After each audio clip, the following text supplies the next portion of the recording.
there, guys, what is going on. 90% of retail forex traders are not making any money in this market. Instead, they are losing their entire accounts over and over again. And as for the 10% who are not losing, they consider themselves lucky for just breaking even. Most of them, the 10%, cannot live off the profits derived solely from their trading activities. Their incomes has to be supplemented by doing something more, like the full-time job or the part-time job, so that they are able to then top up their accounts and, try again.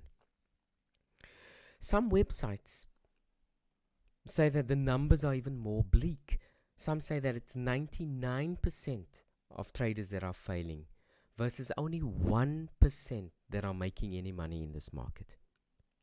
Now, even if these numbers are not an accurate representation of the market, perhaps the numbers are exaggerated. If I think of it this way, this is what the brokers are saying. They say it's 89% of traders that are losing on their books and 11% that are winning. Now, the brokers are actually forced to disclose their figures thanks to this European Securities and Markets Authority. Brokers are now forced to disclose exactly what the numbers of losers are versus the winners on their books at any particular moment. So when I think to myself, what type of ad does the broker use now to lure in some more customers? I mean, these numbers, do they say, come on guys, come and join us. You have an 89% chance of losing all your money. Yeah, and sometimes you can lose even more than what is in your account. Yeah, if you read the fine print on the broker's disclaimer. I mean, I don't see what sort of benefit the brokers has in showing these types of figures.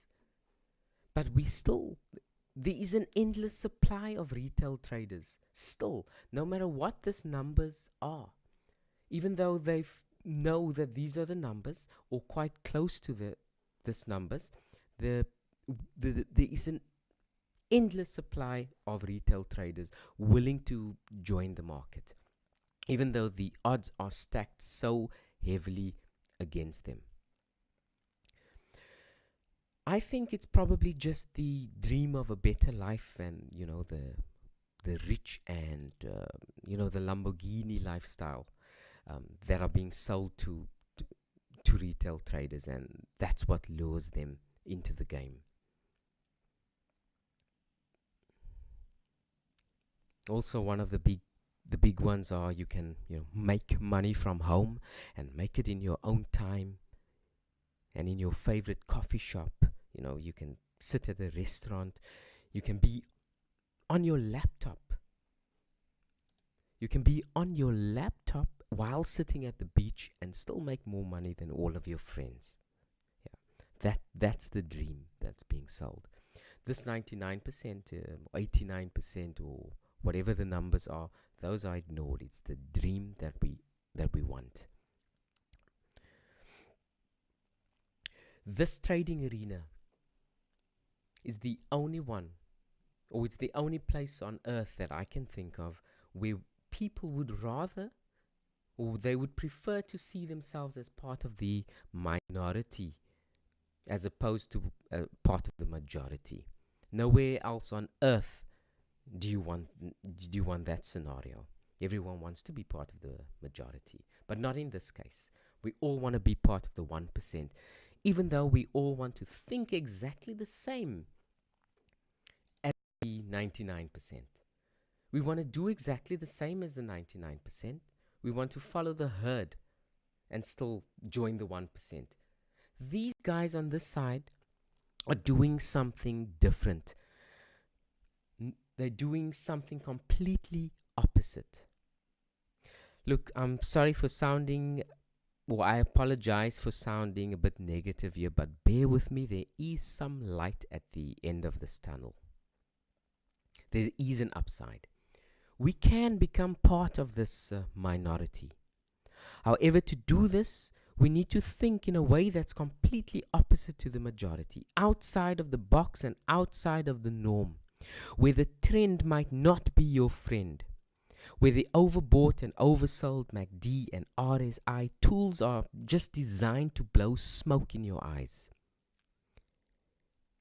Even when you look at the so-called modern trading style, the price action only, the smart ones, the ones who ditches all the indicators, we're looking only at the morning stars, evening stars, dojis, and other common candlestick patterns, hammerheads and inverted hammers. We know all of this information, but we still remain as part of the 90% or 99%, whatever the case may be. We still remain part of the majority. It's because we're learning the same things as the majority. We know the same tools as the majority. We are not thinking outside of the box. Good news and bad news. The bad is that we're never going to be able to beat this 1%.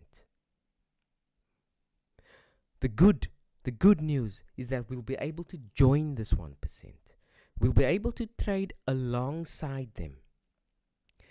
More good news, you will not need to unlearn all that you have learned online from Google and research and YouTube videos. Fibonacci's, it's all fine. Fibonacci, pivot points, RSI, MACDs, they are all fine. But we use them as arsenal to become better traders by using it outside of the norm, using the tools completely differently to the majority. In this video and in the series that follows, I will attempt to unveil the wool that's been pulled over the eyes of the retail trader. In this series, I will attempt to level the playing field a bit so that we can start slowly joining this 1%. I don't want anything more than to provide an edge to retail traders that they can use to faster progress and migrate towards the minority. I'm already going over my time limit on this video. I was going to make this video part number 1, called The Art of War in Forex Trading. But I think I will leave this video as the introduction to that. The Art of War in Forex Trading will be my first video in this series, and my take on how a beginner trader should tackle the market initially, or how a novice or veteran trader can view the market differently. It will be controversial and different, and definitely outside of the box. Guys, if you found any value in this video, please don't forget to subscribe. I'm not sure when I'll post this new video, but if you press the bell notification, you'll be the first to be notified. Guys, thank you very much for your time. Trade safe and prosper, and see you guys soon. Bye bye.